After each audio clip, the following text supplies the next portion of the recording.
देखिए, हजरत प्रॉफिट मोहम्मद की डेथ के बाद कौन नया खलीफा बनेगा, इसको लेके जो मुस्लिम कम्युनिटी थी इसमें एक कन्फ्लिक्ट स्टार्ट हो गया था। एक ग्रुप चाहता था कि हजरत प्रॉफिट मोहम्मद के फ्रेंड हजरत अबू बकर वो खलीफा बने, और दूसरा ग्रुप चाहता था हजरत प्रॉफिट मोहम्मद के दामाद हजरत अली वो खलीफा बने। अब इसको लेके मुस्लिम कम्युनिटी जो है वो दो ग्रुप्स में डिवाइड हो गई थी। हजरत अबू बकर को खलीफा मानने वाले सुन्नी मुस्लिम हुए और हजरत अली को खलीफा मानने वाले शिया मुस्लिम हुए।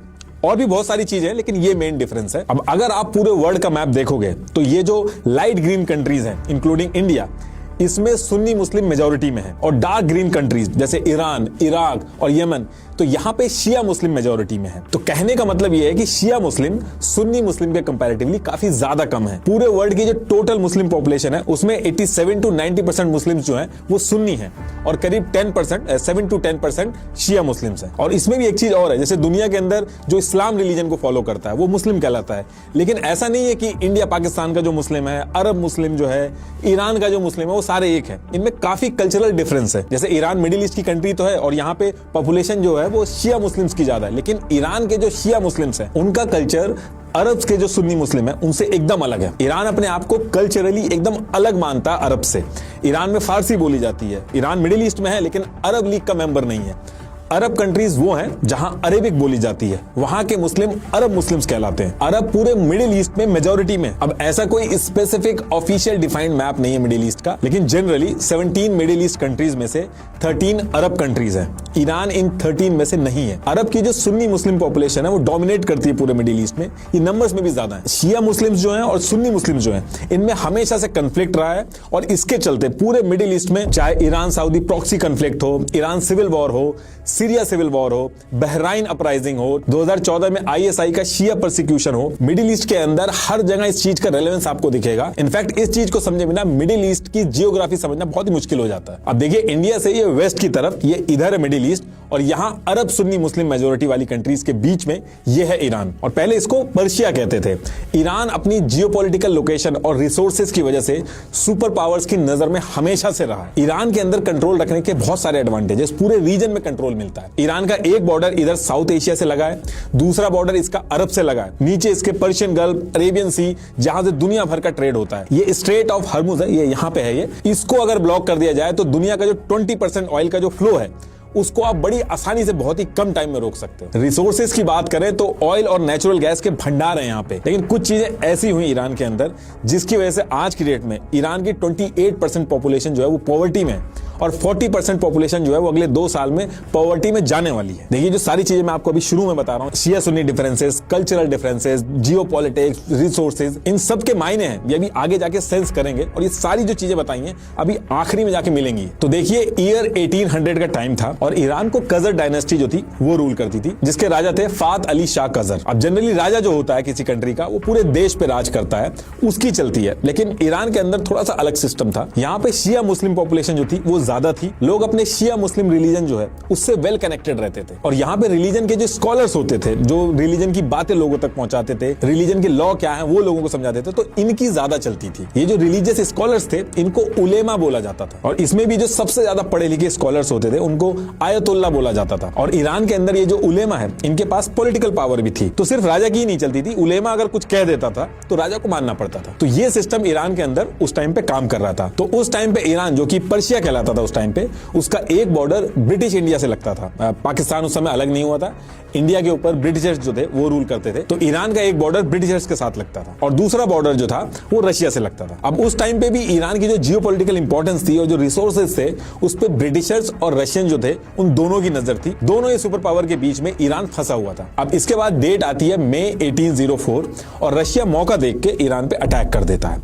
और ईरान को हरा के जबरदस्ती एक ट्रीटी कर लेता है, ट्रीटी ऑफ गुलिस्तान। अब आप ये भी कह सकते हो कि पूरे ईरान पे ही कब्जा कर लेना चाहिए था, ट्रीटी क्यों कर रहा था? तो देखिए, ब्रिटिशर्स से भी एक बॉर्डर लगा हुआ था ईरान का, और ब्रिटिशर्स और रशिया ईरान को लेके बैटल नहीं लड़ना चाहते थे। दोनों पावरफुल थे, तो दोनों मिल बांट के खाना चाहते थे, और कैसे खाया वो अभी आगे बताऊंगा आपको। तो रशिया ने इस ट्रीटी में ईरान से एक तो कैस्पियन सी थी उस पे कंट्रोल लेके मिलिट्री राइट्स जो थे वो ले लिए ईरान के अंदर, और रशिया के जो ट्रेडर्स थे वो ईरानियन रिसोर्सेज जो थी उनके ऊपर ट्रेड कर सके उसके राइट ले लिए। अब इसके कुछ टाइम बाद क्या होता है कि रशिया के तसर अलेक्जेंडर इनकी डेथ हो जाती है, तो ईरान के किंग फात अली इन्होंने ट्राई किया कि अभी रशिया पे अटैक कर देते हैं, अभी रशिया थोड़ा वीक होगा। तो ईरान के राजा ने इनके ऊपर अटैक किया। अब अटैक जीता तो छोड़िए, ईरान उल्टा हार जाता है और रशिया फिर से एक ट्रीटी साइन कराता है, ट्रीटी ऑफ टर्कमेनशाह। इस ट्रीटी में पहले तो ये जो ईरान ने अटैक किया था इसकी वजह से ईरान के ऊपर 20 मिलियन रूबल्स का फाइन लगा दिया जाता है और ईरान के जितने भी नेवल राइट्स थे ये भी रशिया अपने पास ले लेता है। ये उस ट्रीटी की ओरिजिनल कॉपी है। अब रशिया को जो चाहिए था वो तो मिल गया था, अब बारी थी ब्रिटिशर्स की। अक्टूबर 1834 का टाइम था, फात अली शाह की डेथ हो गई थी, मोहम्मद शाह जो थे वो राजा बनते हैं और इनकी भी डेथ के बाद 5 सितंबर 1848 को इनके बेटे नासिर अल दिन शाह ईरान के राजा बनते हैं। ये थोड़ा एग्रेसिव थे, इन्होंने राजा बनने के कुछ ही साल बाद करीब 1856 में एक एरिया था हेरत नाम से, जिसको राजा नासिर जो थे वो ईरान का हिस्सा मानते थे और इसको ईरान के अंदर लेने के लिए ये अटैक कर देते हैं और यहाँ पे ब्रिटिशर्स को एक मौका मिलता है और ब्रिटिशर्स मौका देख के उल्टा अटैक कर देते हैं। पहले तो ईरान को वापस भेजते हैं और उसके बाद ब्रिटिशर्स भी ट्रीटी ऑफ पेरिस साइन करा लेते हैं। सेम जो चीजें रशिया को नॉर्थ में मिली थी वही सारी सेम चीजें ब्रिटिशर्स को साउथ ईस्ट एरिया में मिल गई थी ईरान के। तो ये ट्रीटी वगैरह करके रशिया और ब्रिटिशर्स ने ईरान को अपने अपने तरीके से बांट लिया था और अपना अपना हिस्सा ले रहे थे और दोनों को लड़ाई नहीं करनी पड़ रही थी। अब जब ये सारी चीजें हो रही थी तो इससे होता क्या है कि जो ईरान का लोकल ट्रेडर थे, इनको बाजारी बोलते थे उस टाइम पे, तो इनका बहुत नुकसान होने लगा था। जिस ईरानियन मार्केट पे वो पहले अकेले ट्रेड करते थे, अब उस पे ब्रिटिशर्स और रशिया के जो ट्रेडर्स थे उनसे कंपटीशन बढ़ गया था। इसकी वजह से ईरान के जो बाजारी यानी ट्रेडर्स थे उनका बहुत भारी नुकसान हुआ था। ईरान की जो पूरी टेक्सटाइल इंडस्ट्री थी वो पूरी तरीके से बाजारी यानी ट्रेडर्स के हाथ से निकल गई थी। और बात यहाँ पे भी नहीं रुकती है, ईयर 1890 में ईरान की जो टोबैको इंडस्ट्री थी उसको भी ईरान के जो राजा नासिर थे उन्होंने ब्रिटिशर्स को दे दिया था। अब टेक्सटाइल इंडस्ट्री तक तो झेल गए थे, लेकिन टोबैको जो था वो ईरान के अंदर बहुत ज्यादा कंज्यूम होता था।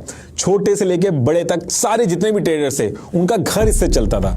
टोबैको बहुत ज्यादा कंज्यूम होता था ईरान के अंदर, तो ये बहुत बड़ा सेटबैक था आम जनता के लिए। तो इसको लेके जगह जगह पे ईरान के अंदर प्रोटेस्ट शुरू हो गए थे और ये सब कहने लगे थे लोग कि राजा जो है वो विदेशी जो लोग हैं उनके हाथों बिक गया है। और बात इतनी बढ़ जाती है कि जो शुरू में मैंने आपको बताया था मुस्लिम उलेमा जो होता था, जो रिलीजियस स्कॉलर्स होते थे, उनको बीच में आना पड़ा।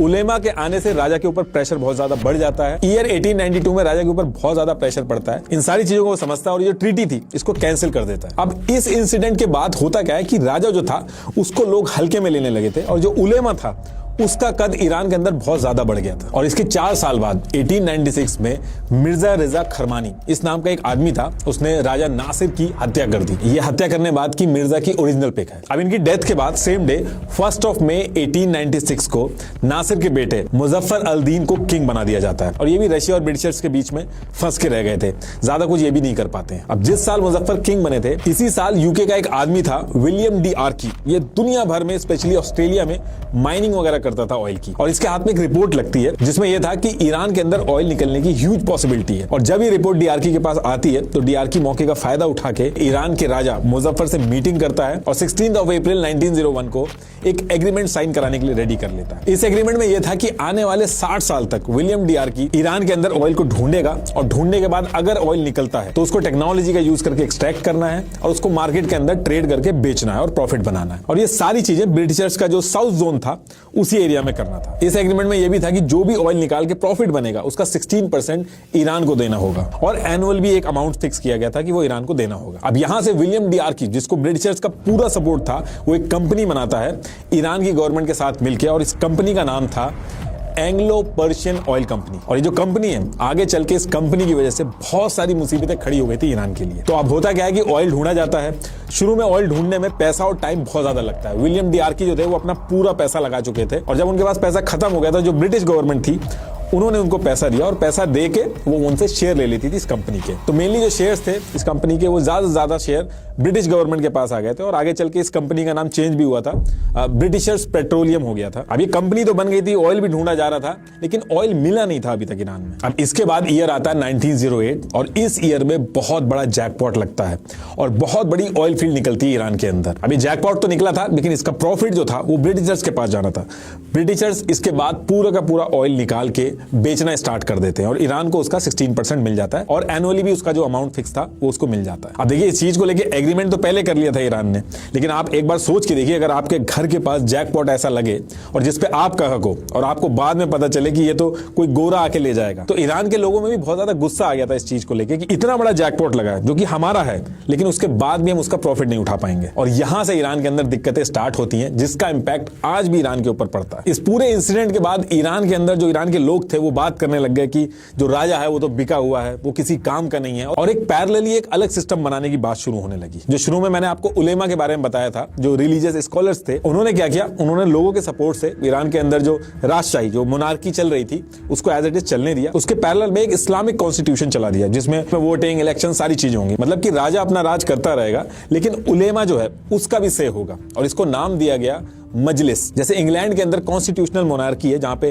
क्वीन और राजा होते हैं, लेकिन पार्लियामेंट वगैरह वो सारा सिस्टम अलग चलता है। उसी से मिलता जुलता जो सिस्टम था वो ईरान के अंदर भी इंप्लीमेंट हो गया था। मतलब कि राजा अपना राज करेगा, लेकिन जो लॉ वगैरह होंगे, बाकी जो इंपॉर्टेंट डिसीजन होंगे, उसमें मजलिस जो है उसका भी से रहेगा। बेसिकली रिलीजियस ग्रुप जो थे ईरान के अंदर, उनके पास पॉलिटिकल पावर आ गई थी। इसको अलग अलग नाम दिए गए, Islamic consultative assembly, Iranian parliament भी बोला गया और ईरानियन मजलिस भी बोला गया। अब क्योंकि ये जो मजलिस थी ये पूरी तरीके से रिलीजियस स्कॉलर जो थे वो अपने हिसाब से रन करते थे, तो इन्होंने लॉ भी उसी के हिसाब से बनाया। जैसे शिया मुस्लिम रिलीजन जो है उसको ईरान का ऑफिशियल रिलीजन अनाउंस कर दिया गया। राजा और मजलिस जो थे वो ईरान को मिलकर चला रहे थे, लेकिन एक्चुअल में हो ये रहा था कि मजलिस जो थी वही डिसीजन ले रही थी, ईरान की गवर्नमेंट की तरह एक्ट कर रही थी वो, और राजा सिर्फ नाम का बचा था। अब इसके बाद डेट आती है 16 जुलाई 1909। राजा मुजफ्फर अल दीन, इनकी डेथ हो जाती है और इनके जो बेटे थे मोहम्मद अली शाह, ये राजा बनते हैं। और इनके बेटे जो थे वो अपने पिताजी से थोड़े अलग थे। ये ईरान के अंदर जो मजलिस का जो कॉन्सेप्ट था इसके बिल्कुल अगेंस्ट में थे। इनका ये मानना था कि राजा कुछ कर ही नहीं पाता है, सारे के सारे जो डिसीजंस थे वो मजलिस ले रही थी, वोटिंग और कॉन्स्टिट्यूशन बना के। राजा सिर्फ नाम का था। अब मोहम्मद अली शाह क्या करते हैं, मोहम्मद अली शाह आर्मी की मदद लेते हैं और ये जो मजलिस के जो लीडर वगैरह थे इनके ऊपर अटैक करा देते हैं और इनको जेल वगैरह में बंद करा देते हैं। अब राजा जो था उसने मजलिस को बंद तो करा दिया था, लेकिन मजलिस को लोगों का सपोर्ट था। एक साल बाद 1909 में मजलिस ने क्या किया, उसने अपने खुद के फाइटर बना के राजा के ऊपर अटैक करा, उसके जो लीडर थे उनके ऊपर अटैक किया। और जैसे ही सारी बातें आउट ऑफ कंट्रोल हो गई, मोहम्मद अली जो राजा थे वो ये सारी चीजें देख के रशिया भाग जाते हैं। तो इस पर्टिकुलर टाइम पे ईरान को कोई भी राजा गवर्न नहीं कर रहा होता है, पूरा का पूरा मजलिस जो थी वो कंट्रोल कर रही थी। लेकिन ईरान के रूल के हिसाब से ये गलत था, राजा होना जरूरी था। तो मजलिस क्या करती है, वो राजा का जो बेटा था 11 साल का, उसको राजा बना देती है। वो एक पपेट की तरह रहता है। एक्चुअल में ईरान को जो चला रही थी वो मजलिस ही चला रही थी उस पर्टिकुलर टाइम पे। अब इसी बीच क्या होता है कि फर्स्ट वर्ल्ड वॉर स्टार्ट हो जाती है और ईयर 1917 में रशिया के अंदर खुद ही बहुत सारे रिवॉल्यूशन हो रहे थे, उससे अपना ही देश नहीं संभल रहा था, तो वो ईरान को छोड़ के वापस चला जाता है अपने देश में। लेकिन ब्रिटिशर्स यानी यूके को ऑयल मिलने के बाद ईरान छोड़ के जाना उसका पॉसिबल नहीं था। ईरान का जो ऑयल था वो यूके की इकोनॉमी का मेजर पार्ट बन चुका था और सारी की सारी इंडस्ट्री जो थी वो इसी ऑयल पे डिपेंड हो चुकी थी। तो इसीलिए ब्रिटिशर्स जो थे वो ईरान को छोड़ के गए नहीं, वो time to time financial help करते थे, पैसे देते थे, सिक्योरिटी वगैरह की हेल्प करते थे। लेकिन ईरान के जो लोग थे वो इससे भी खुश नहीं थे। ये जो ब्रिटिशर्स जो ऑयल लेके जा रहे थे और पूरा का पूरा प्रॉफिट या ज्यादा से ज्यादा प्रॉफिट अपने पास रख रहे थे, इससे लोग बिल्कुल भी खुश नहीं थे। और इसी वजह से मजलिस क्या करती है, वो ब्रिटिशर्स को कहती है कि हमें आपकी कोई भी फाइनेंशियल हेल्प नहीं चाहिए, कोई भी आपकी सिक्योरिटी नहीं चाहिए, आप अपना देश संभालिए और ईरान को छोड़ के चले जाइए। शुरू में तो ब्रिटिशर्स ने साफ मना कर दिया कि वो नहीं जाएंगे, लेकिन फिर इंटरनेशनल प्रेशर पड़ता है तो ब्रिटिशर्स को जाना पड़ता है। अपने सारे ऑफिशियल जो थे वो ईरान से ब्रिटिशर्स निकाल लेते हैं। लेकिन ब्रिटिशर्स जो थे वो इतना बड़ा नुकसान झेलने की हालत में नहीं थे। तो होता क्या है कि ईरान की जो आर्मी थी उसमें एक आर्मी हेड था रेजा खान पहलवी। ब्रिटिशर्स क्या करते हैं, रेजा खान पहलवी को पूरा सपोर्ट करते हैं और रेजा खान ईरान के अंदर तख्ता पलट कर देते हैं। ईरान का जो राजा था रेजा, उसको यूरोप भिजवा देते हैं। लेकिन रेजा खान को पता था कि मजलिस जो है उसको लोगों का सपोर्ट है, तो उसने खत्म नहीं किया मजलिस को, बल्कि रेजा खान ने क्या किया, मजलिस के अंदर जो लीडर्स थे उनको कुछ को पैसा खिलाया, कुछ को अपने सपोर्ट में रखा, कुछ को अपने लीडर से रिप्लेस कर दिया और जो नहीं माने उनकी हत्या करवा दी। तो मजलिस को हटाने की बजाय मजलिस का जो पूरा कंट्रोल था वो अपने पास रख लिया और मजलिस को एकदम वीक कर दिया। और इस पर्टिकुलर टाइम पे जैसे ही ईरान के राजा रेजा खान पहलवी बनते हैं, कज़र डायनेस्टी का एंड होता है और ईरान के अंदर पहलवी डायनेस्टी ये शुरू होती है। देखिए, ये सारी चीजें मैं आपको बता रहा हूं, अभी ये आगे जाके सारी की सारी करंट सिचुएशन से रिलेट करेंगे, जैसे यूएस की एंट्री होती है। अब रेजा खान जो थे, उनके ऊपर वेस्टर्न पावर जो थी, उनका पूरा इन्फ्लुएंस था। ये एक सेकुलर और मॉडर्न लीडर बनकर सामने आए और ईरान को पूरी तरीके से मॉडर्नाइज कर दिया। जैसे 1928 में ईरान के अंदर आदमियों को यूरोपियन स्टाइल में ड्रेस पहनना कंपलसरी कर दिया गया, हैट लगाना कंपलसरी कर दिया गया, मस्जिदों के अंदर चेयर्स लगा दी गई, औरतों के लिए पर्दा और बुर्खा पहनना बैन कर दिया गया, औरतों को जॉब करने के लिए एनकरेज किया, उनके लिए गवर्नमेंट जॉब निकाली गई, कैफेज और सिनेमा के अंदर लड़कियों को जाना अलाउ किया गया। आज अगर आप देखोगे तो बहुत ज्यादा पर्दा है, लेकिन उस टाइम पे औरतें ऐसे रहती थी। ये उस टाइम के ईरान गर्ल्स बास्केटबॉल टीम की पिक्चर है। ये उस टाइम पे लड़के ऐसे कपड़े पहनते थे। ये अभी आगे आपको समझ में आ जाएगा कि ये सारी चीजें चेंज होके ये जो पर्दा सिस्टम अभी है ये किस तरीके से आ गया। अभी जो रेजा खान थे ये सारी चीजें कर तो रहे थे, लेकिन सिलेक्टिव तरीके से कर रहे थे। मॉडर्नाइजेशन और सेकुलरिज्म इंप्लीमेंट तो किया इन्होंने, लेकिन अपने हिसाब और इंटरेस्ट के हिसाब से किया। जैसे मीडिया और प्रेस हो गई, इनके ऊपर सेंसरशिप की, ट्रेड यूनियन को बैन किया, पॉलिटिकल पार्टीज को दबाया, मजलिस जो थी उसको वीक किया। रेजा खान के साथ सबसे बड़ी दिक्कत ये हो रही थी कि वो एक तरफ मॉडर्नाइजेशन तो कर रहे थे, लेकिन दूसरी तरफ उन्होंने टैक्स बढ़ा दिए थे। अब टैक्स से रेवेन्यू तो आ रहा था ईरान के पास, लेकिन जो गरीब तबका था उसकी हालत बहुत खराब हो गई थी, उसके लिए चीजें बहुत महंगी हो गई थी।